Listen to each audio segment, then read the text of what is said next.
Selamat datang di channel YouTube Wana Official. Siapkan dirimu untuk merasakan bulu kuduk merinding dan jantung berdebar kencang.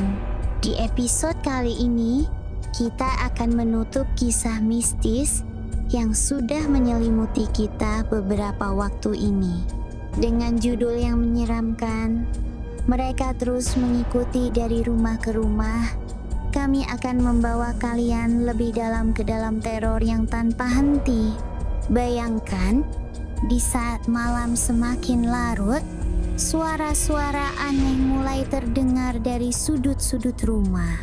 Langkah kaki yang tidak kasat mata, bayangan yang bergerak tanpa sumber cahaya, serta bisikan-bisikan yang menghantui pikiran.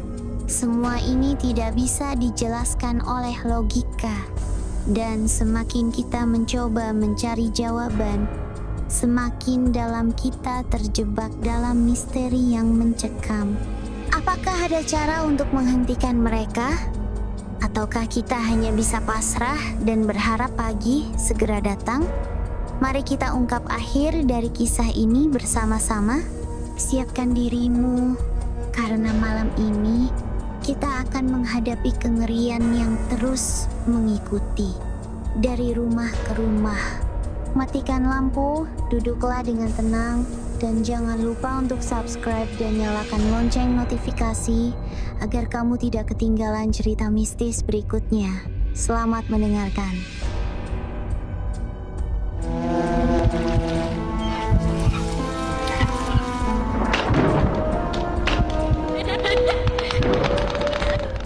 Karena lelah sedari perjalanan jauh, keluarga kami pun langsung tidur di kamar masing-masing dengan begitu nyenyaknya.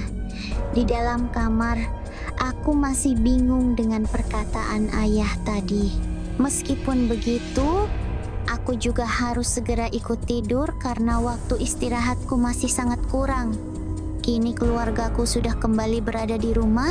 Aku berharap dapat tidur dengan lebih tenang saat itu. Dari luar teras, terdengar suara cekikikan perempuan, lalu berganti dengan senandung seperti yang terkadang ku dengar. Karena sudah cukup terbiasa mendengar suara tersebut, aku pun mengabaikannya dan tertidur nyenyak subuh itu. Aku bangun menjelang siang. Ibu dan kakak sudah tidak ada di rumah karena sedang mencari rumah Bapak Adi. Nama telah disamarkan. Bapak tua yang menemani aku dan kakakku bersama istrinya dulu. Ketika ada insiden kipas sate terbang di rumah, aku mencari ayah yang masih libur kerja hari itu. Kutemuinya di ruang tamu.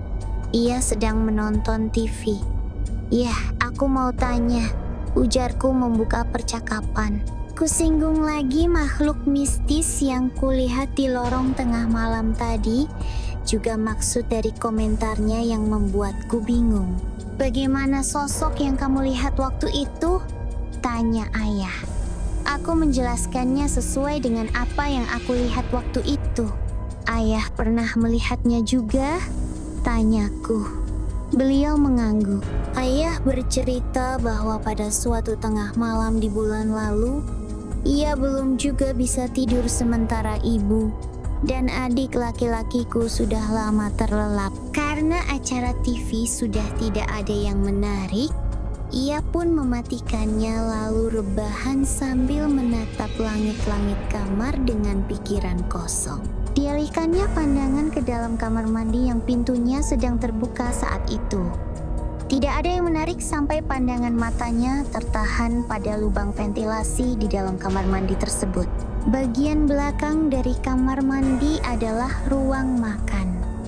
Dari lubang ventilasi tersebut, dapat diketahui bahwa lampu di ruang makan sedang menyala. Sebenarnya tidak ada yang aneh bila saja cahaya lampu yang sedang dilihatnya dari lubang ventilasi itu tidak tiba-tiba padam. Ayah pikir mungkin lampunya rusak dan memang sudah harus diganti karena cahayanya pun kini sudah tak seterang waktu ia pertama kali memasangnya. Namun tiba-tiba Cahaya lampu kembali terlihat dari lubang ventilasi di dalam kamar mandi dan kembali padam tak lama kemudian. Ayah yang kebingungan terus memperhatikan lubang itu. Lubang-lubang itu cukup besar dengan kawat nyamuk tipis yang melapisinya. Ketika lampu di ruang makan kembali menyala, ayah yang sedang memperhatikan lubang itu pun terperanjat karena pasalnya saat itu terlihat sosok bayangan hitam berupa kepala yang sedang mengintip ke dalam kamar, lalu pergi dari balik lubang ventilasi tersebut. Ayah yang sebenarnya sangat penakut ini memutuskan untuk mengecek ke dapur sambil membawa sapu ijuk dari dalam kamar. Dibukanya perlahan pintu kamar dan didapatinya lampu ruang makan masih dalam keadaan menyala. Dengan mengendap-endap, ayah berjalan menuju tembok dengan lubang ventilasi kamar mandi yang berada di ruang makan. Ditengokkan kepalanya ke segala penjuru. Namun ayah tidak menemukan sosok yang ia lihat dari dalam kamarnya tadi. Ia terus berjalan ke arah dapur, menuju ke area tempat parkir motor. Namun begitu tepat melintas di depan lorong yang terdapat di area dapur, ayah mendengar suara seperti orang yang sedang memanggilnya dengan bisikan. Ia berhenti seketika. Ketika ia menoleh ke arah sumber suara di pojok lorong, ayah melihat juga sosok bayangan hitam sama seperti yang aku lihat tengah malam itu. Sedang melambai-lambaikan tangannya ke arah ayah, ia yang ketakutan langsung melemparkan sapu yang dipegangnya ke arah makhluk itu dan sosok misterius itu pun menghilang. Ayah mengancam jika makhluk gaib itu masih berani mengganggu ia dan keluarganya, ayah takkan segan-segan untuk meminta bantuan orang Pintare untuk membinasakannya. Ancaman ayah tengah malam itu hanya dibalas dengan bunyi gayung yang jatuh di dalam kamar mandi. Sekembalinya ayah ke dalam kamar tidur, ia masuk ke dalam kamar mandi untuk mengembalikan gayung ke tempatnya semula, lalu menutup pintu kamar mandi tersebut dan berusaha keras untuk dapat segera tertidur. Paginya, ayah memberitahukan hal ini pada ibu dan mereka setuju untuk merahasiakan hal tersebut dari anak-anaknya agar kami tidak ketakutan. Sore itu, akhirnya ibu pulang bersama kakak. "Tidak bisa hari ini," kata ibu kepada ayah. Rupanya ibu telah menceritakan semua fenomena gaib yang terjadi di keluarga kami pada Pak Adi. Beliau berjanji akan membantu keluarga kami, namun meminta waktu paling tidak 2 atau 3 hari untuk mengumpulkan beberapa personil yang akan membantunya di ritual pengusiran makhluk gaib nantinya. Esok malamnya, seorang teman datang ke rumah untuk meminta kopi MP3 dari komputerku. Kupersilahkan ia masuk dan menuju kamarku melalui ruang makan. Oh iya, walau ada 3 pintu depan di rumahku yang mengarah ke teras, salah satunya termasuk pintu di kamarku, namun hanya satu saja yang sebenarnya difungsikan, yaitu pintu di tengah rumah yang menuju ke ruang tamu. Pintu depan di bagian paling kiri rumahku yang bersebelahan dengan tangga luar yang menuju ke area jemuran tidak pernah dibuka sejak awal kami pindah karena lubang kuncinya rusak sehingga pintu amat susah dibuka. Begitu pula pintu di kamarku yang menuju teras hanya pernah dibuka 2 atau 3 kali sebelum akhirnya kunci tersangkut di dalam lubang kunci dan tidak bisa digerakkan sama sekali. Temanku berjalan di depan, sementara aku mengikutinya dari belakang. Begitu memasuki area ruang makan, tiba-tiba aku terjatuh karena tersandung sesuatu. Kuperhatikan lantai dan sekitarnya, tak kulihat ada benda apapun di sana. Aku bingung karena tadi jelas-jelas kakiku merasa menubruk sesuatu hingga terjatuh. "Lah, kenapa jatuh?" tanya temanku keheranan. Ingin jawab tersandung, tapi takut dikira mengada-ada karena aku berjalan melewati rute yang sama dengannya. Akhirnya aku bilang kalau tadi kakiku terkilir. Sesampainya di kamar, aku kembali dibingungkan sewaktu melihat pintu kamarku yang menuju teras rumah kini sudah dalam keadaan terbuka, walau tidak begitu lebar. Kunci masih menggantung di lubangnya. Ini bisa masuk dari sini. Kenapa tadi muter lewat belakang? Tanya temanku saat itu. Karena enggan membuatnya takut dan aku juga bingung menjawabnya saat itu. Aku hanya berkata, "Oh iya, maaf. Aku lupa." Padahal pintu itu sudah tidak pernah aku buka selama berminggu-minggu karena kuncinya tersangkut di dalam lubang. Selesai mendapatkan apa yang diinginkannya, temanku pulang dengan keluar melalui pintu yang langsung menuju teras rumah. Aku mengantarkannya sampai pintu pagar lalu kembali masuk ke dalam kamar melalui pintu yang sama. Ketika kembali berada di dalam kamar, kemudian aku menutup pintu dan menguncinya dengan begitu mudah. Ketika aku mencoba untuk kembali membukanya, kunci pintu kamar itu tidak mau bergerak sedikit pun seperti biasanya. Aku merinding.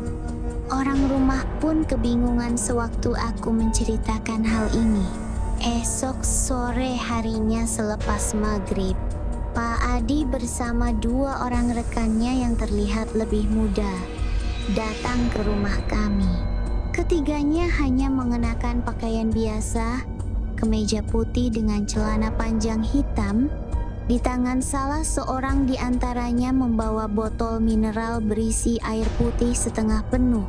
Hari itu mereka berniat untuk melakukan pengusiran makhluk halus yang mengganggu di rumah kami.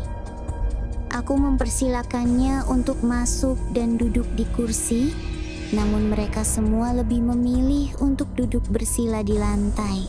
Kusuguhkan makanan kecil dan air putih.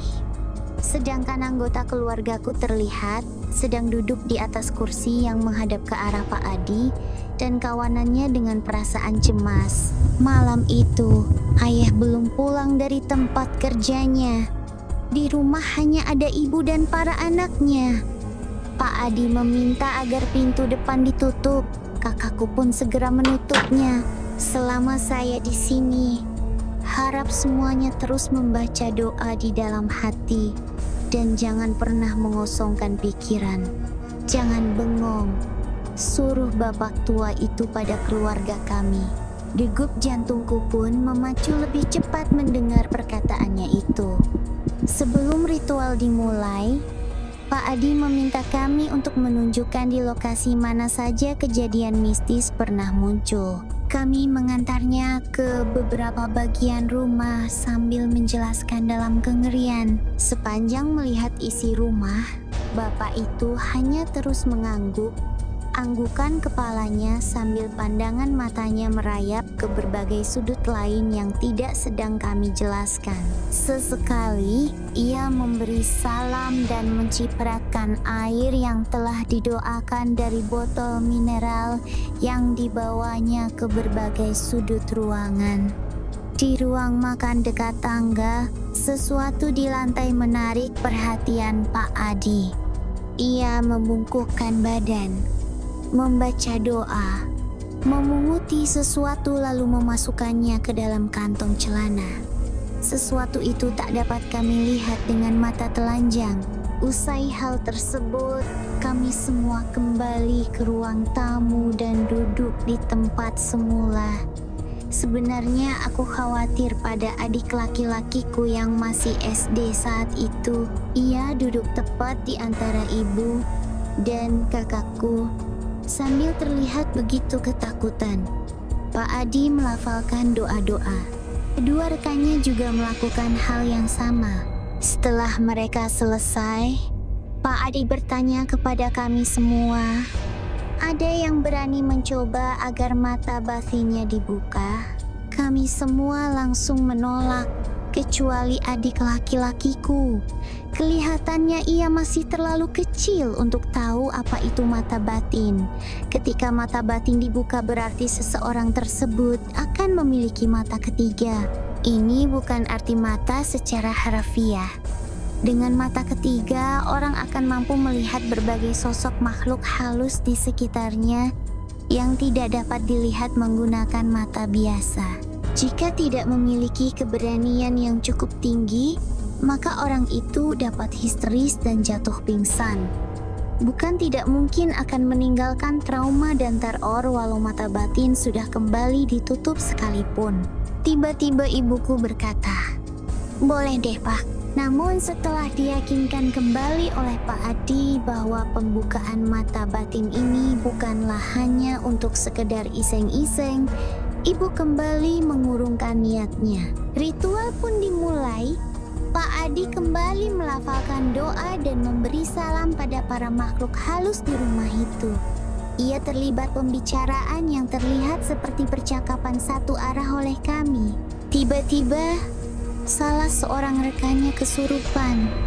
Ia menggelepar di lantai. Rekan lainnya memegangi tubuh pemuda itu. Kami semua ketakutan, terutama adikku yang nampaknya sudah mulai ingin menangis. Pemuda yang kesurupan itu diposisikan untuk kembali duduk, kepalanya menunduk lesu. Badannya bergerak pelan ke depan dan belakang. Sesaat kemudian, ia menengadahkan kepalanya untuk menatap kami secara acak sambil meringis. "Siapa yang suruh kamu masuk? Panggil raja kalian." Hardik Pak Adi pada pemuda yang tengah kesurupan itu. "Keluar kamu," katanya lagi sambil menekan bahu pemuda itu dan membacakan doa terhadapnya. Pemuda tadi langsung terkulai lemas dan kembali sadar perlahan setelah didoakan. "Yang tadi itu siluman monyet yang suka ambil barang di rumah ini, saya akan panggil pemimpinnya." Aku menelan ludah. Nampaknya anggota keluargaku yang lain juga melakukan hal yang sama. Tiba-tiba pemuda yang sama tadi kembali kesurupan. Sewaktu pemuda yang lain memegangi tubuhnya, ia memberontak sehingga susah untuk dikontrol. "Biarkan saja," suruh Pak Adi. Pemuda kesurupan itu pun duduk tanpa ada seorang pun yang memeganginya. Kepalanya mendongak ke arah langit-langit. "Siapa nama kamu?" Makhluk gaib di dalam tubuh pemuda itu tak menjawab. "Siapa yang kirim kamu ke sini?" tanya Pak Adi lagi dengan nada tegas. Badan pemuda itu bergerak ke depan dan ke belakang, sementara tangan kanannya mengepal dan dipukul-pukulkannya perlahan ke bagian paha. "Kamu dengar pertanyaan saya, sekarang jawab." Pemuda itu hanya menggeram dalam posisi tubuh yang sama. "Kamu mau main-main sama saya?" Pak Adi membacakan doa dan pemuda tadi menggeram lebih keras, namun kali ini kepalanya perlahan menunduk. Ketika doa terus dibacakan, akhirnya makhluk tersebut bersuara. Suaranya besar dan terdengar serak. Ia menyebutkan nama sang pengirim juga meminta Pak Adi untuk segera menghentikan doanya. Keluarga kami kebingungan karena nama tersebut terdengar begitu asing di telinga. "Bawa semua anak buahmu dan pergi dari rumah ini. Kalau tidak, saya tidak segan-segan untuk membinasakan kamu," ancamnya. "Tidak, saya cuma kiriman," jawab sang pemuda yang kerasukan sambil bertingkah setengah kebingungan. Karena makhluk haib itu keras kepala, Pak Adi kembali membacakan doa. "Panas, panas, hentikan, atau orang ini mati." Tanpa mempedulikan ancaman makhluk gaib tersebut, Pak Adi terus melanjutkan bacaan doanya. Pemuda itu terus mengerang kesakitan sambil menggelepar-gelepar hebat. Rekannya yang lain langsung memegangi tubuhnya. Tak lama kemudian, pemuda tersebut kembali terkulai lemas. Adik laki-lakiku langsung menangis menyaksikan peristiwa yang menakutkan baginya itu. Namun ternyata, Tak butuh waktu lama untuk menghentikan tangisannya. Seketika itu juga, makhluk gaib yang lain kembali merasuki tubuh pemuda itu. Ia kembali bangkit duduk dan tertawa cekikikan dengan suara mirip perempuan. Walau rambut pemuda itu pendek, namun gerakan tangannya seperti sedang menyisir rambut panjang yang lurus terjuntai hingga ke dadanya. Tangan kanannya seolah tengah memegang sebuah sisir yang terus disapukan ke rambut panjangnya yang tak terlihat. Sementara tangan kirinya sibuk mengelus rambut tiap kali baru disisir. Kepalanya sedikit miring ke kanan namun terus menunduk sambil tak hentinya menyisir rambut. Makhluk gaib itu menggoyang-goyangkan tubuh pemuda tersebut ke kiri dan ke kanan penuh manja. Dan saat itu aku melihat kalau tingkahnya benar-benar gemulai bak perempuan sejati. Pak Adi memberi salam dan menanyakan nama makhluk tersebut. Ia memberitahukan namanya Ayu. Kuntilanak ini sedang malu-malu. Ada yang dia suka dari antara kalian? Pak Adi memberitahu kami, yang tentunya hal itu langsung membuat kami semua bergidik. Silakan tunjuk siapa yang sebenarnya kamu suka di rumah ini. Suruh Pak Adi. Makhluk gaib bisa menyukai manusia. Aku baru tahu saat itu. Dengan penuh harap bercampur cemas, aku berdoa supaya ia tidak menunjukku. Perlahan namun pasti, tangan kanan pemuda itu terangkat dan jari telunjuknya mengarah tepat ke arah adik laki-lakiku. Hal itulah yang membuat adikku langsung berhenti menangis dan diam 1000 bahasa. Padahal kukira hal tersebut justru akan membuat tangisannya bertambah besar. Aku cantik tidak? Tanya kuntilanak tersebut dengan jenit sambil tetap menunduk dan kembali menyisir rambutnya yang sepertinya sangat panjang. Tiba-tiba kepala pemuda itu terangkat dan melotot ke arahku. Tapi aku tidak suka dia. Jantungku terasa langsung ingin copot saat itu. Di dalam hati aku terus berdoa dengan perasaan yang campur aduk. Kenapa kamu membencinya? Tanya Pak Adi. Pokoknya tidak suka. Suatu saat akan aku celakai dia. Ancam makhluk itu terhadapku. Kalau kamu berani, berarti kamu mencari masalah dengan saya.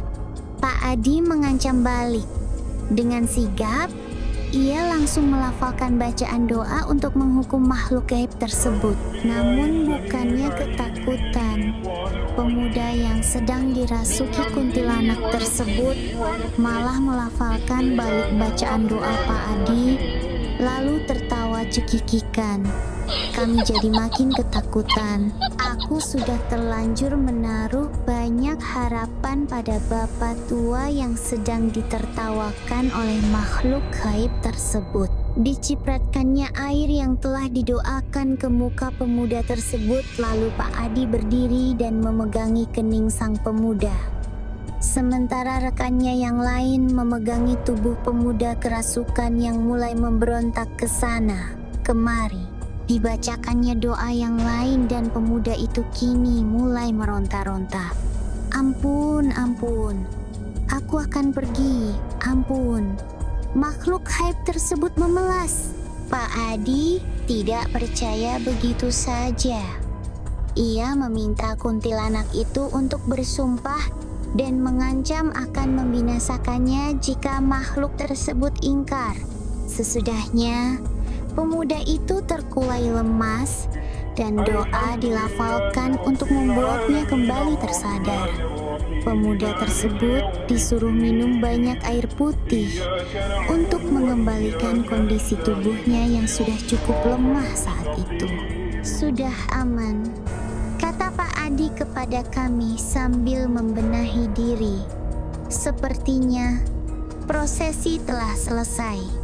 Anggota keluarga kami saling berpandangan satu sama lain antara percaya atau tidak dengan perkataan bapak tua itu barusan. Hanya 2 makhluk tadi? Tanyaku dalam hati. Namun sepertinya Pak Adi dapat membaca kegelisahan hati kami kala itu. Sebenarnya masih ada beberapa makhluk gaib lagi di rumah ini. Tapi sebaiknya mereka tidak diusir karena mereka juga sebenarnya tidak mengganggu. Pak Adi memberitahu kami, di dekat pojokan sana ada satu. Wujudnya kakek-kakek, tapi dia tidak pernah mengganggu. Malah suka menasihati makhluk gaib lainnya agar tidak mengganggu keluarga kalian. Dia memang sengaja ditempatkan di sana oleh penghuni rumah terdahulu untuk menjaga rumah. Jelas Pak Adi, sambil menunjuk ke arah tumpukan kardus di depan kamar mandi luar.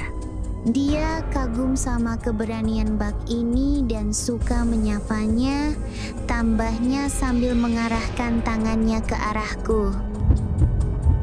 Entah kenapa, aku langsung teringat insiden kipas sate terbang dan hantu bayi di atas jok motor yang lokasi kejadiannya persis di dekat spot yang ditunjuk oleh Pak Adi itu. Atau mungkin ketukan di pintu selama ini juga merupakan salah satu bentuk sapaannya kepadaku. Oh, sosok yang kujumpai di lorong dapur kemungkinan besar juga makhluk gaib yang dimaksud. Namun bisa saja semua perkiraanku itu salah. Ingin bertanya, tapi aku terlalu takut saat itu. Ada lagi, di dekat tempat jemuran di lantai atas, genderuwo, tapi tidak mengganggu kalau tidak diganggu. Aku dan ibu langsung saling berpandangan. Nampaknya beliau juga masih ingat kejadian aneh sewaktu aku menemaninya menjemur pakaian pada malam hari. Kuntilanak yang tadi saya usir sukanya menyisir rambut sambil menyanyi di depan teras tiap malam untuk membuat adik kecil ini tertarik sama Nidiai. Tapi karena kayaknya mbak ini suka berdoa tiap malam, kuntilanak tadi merasa terganggu. Aku mulai bisa mengambil benang merah dari perkataan kuntilanak tadi yang tidak menyukaiku. Yang siluman monyet tadi? Tanya ibuku. Rajanya sudah saya bakar. Pasukannya juga sudah kembali pada pengirimnya. Ada saudara yang benci sama keluarga kalian. Itu mereka yang kirim pakai jasa dukun. Jawab Pak Adi. Kalau sering ada barang yang hilang, yaitu ulah para siluman monyet itu. Tambahnya lagi, kami berbincang-bincang perihal berbagai kejadian mistis di rumah itu dan bagaimana seharusnya kami bertindak agar dijauhkan dari gangguan gaib. Pak Adi menyarankan agar lampu di setiap kamar mandi dan dapur jangan dimatikan sepanjang malam karena biasanya di sanalah tempat favorit para makhluk gaib berkumpul tiap malam. Juga jangan sampai terbujuk tipu muslihat karena mereka sangat licik. Akhirnya setelah bercakap-cakap cukup lama, Pak Adi dan kawanannya pamit pulang. Ibu menyelipkan sejumlah uang ke genggaman tangan bapak tua itu ketika bersalaman sebagai bentuk rasa terima kasih. Pak Adi juga berpesan agar kami jangan pernah sungkan jika sewaktu-waktu membutuhkan bantuannya lagi. Kami pun mengantar mereka hingga pintu pagar sambil tak henti-hentinya berterima kasih. Sesaat sebelum mereka beranjak pergi, Pak Adi berkata pelan kepada ibu, "Oh, iya Bu, di dalam sana masih ada satu makhluk lagi yang tidak saya sebut dan tidak akan saya bahas. Dia tidak membahayakan, tapi saya sarankan keluarga ibu untuk mencari tempat tinggal lain yang lebih baik dari rumah ini." Mendengar pernyataannya itu, aku kembali bertanya-tanya. Tapi berulang kali Pak Adi meyakinkan kami bahwa rumah itu sudah aman. Sepulangnya mereka, kami semua kembali masuk ke dalam rumah dan duduk bersama di ruang tamu. Semua wajah nampak begitu lega, berharap bahwa semua cobaan keluarga kami kini sudah benar-benar berakhir. Beberapa lama kemudian, ayah pulang. Kami menceritakan semuanya dan ayah nampak begitu puas dengan berita yang baru saja ia dengar tersebut. Malam itu aku tertidur dengan sangat pulas. Selama beberapa hari ke depan setelah ritual tersebut, tidak ada lagi hal aneh yang kujumpai di rumah. Semua tampak begitu normal dan wajar. Bahkan sampai aku pun merasa aneh dengan segala kewajaran tersebut. Tak pernah lagi ku dengar senandung suara perempuan pada malam hari yang tiba-tiba berubah menjadi tangisan di depan teras ataupun munculnya kelebatan bayangan hitam yang mengganggu pandangan. Sepertinya perkataan Pak Adi benar. Rumahku kini sudah amat bersih. Paling tidak kepercayaanku tersebut bertahan hingga malam itu. Tatkala ketukan di pintu kini mulai kembali terdengar, tak hanya di pintu kamar tidurku, melainkan kini juga pintu kamar tidur orang tuaku menjadi lebih sering diketuk dari sebelumnya. Memang tidak membahayakan, namun cukup mengganggu, paling tidak menurutku. Mungkin makhluk gaib inilah yang dimaksud oleh Pak Adi sesaat sebelum ia pulang ke rumahnya malam itu. Aku juga sebenarnya tidak yakin, hanya menduga-duga.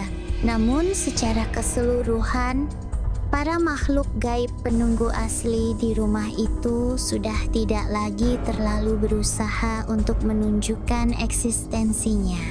Beberapa bulan kemudian, adikku lulus SMU dari sekolahnya. Mengingat kini ibuku pun tengah hamil muda, akhirnya keluargaku memutuskan untuk pindah dari rumah yang kami kontrak tersebut dan meninggalkan segala pengalaman pahit di dalamnya. Adikku yang masih SD pun terpaksa harus pindah sekolah karenanya. Kami pindah lumayan jauh dari kompleks sebelumnya untuk mencoba menikmati hidup baru dan tentram seperti yang selama ini kami idam-idamkan, walau baru saat itu dapat segera diwujudkan. Ya, kami juga berhak hidup nyaman seperti orang-orang lain. Segala kejadian mistis yang pernah kami alami di rumah tersebut memberikan pengalaman menarik untuk diceritakan ke banyak orang. Walau memang ada harga yang harus dibayar untuk itu semua. Terima kasih sudah menonton. Jangan lupa untuk like, komen, dan subscribe channel Wana Official. Nyalakan notifikasi agar kamu tidak ketinggalan video seram lainnya. Sampai jumpa di petualangan menyeramkan berikutnya. Apabila ada cerita yang ingin disampaikan, silahkan tulis di kolom komentar.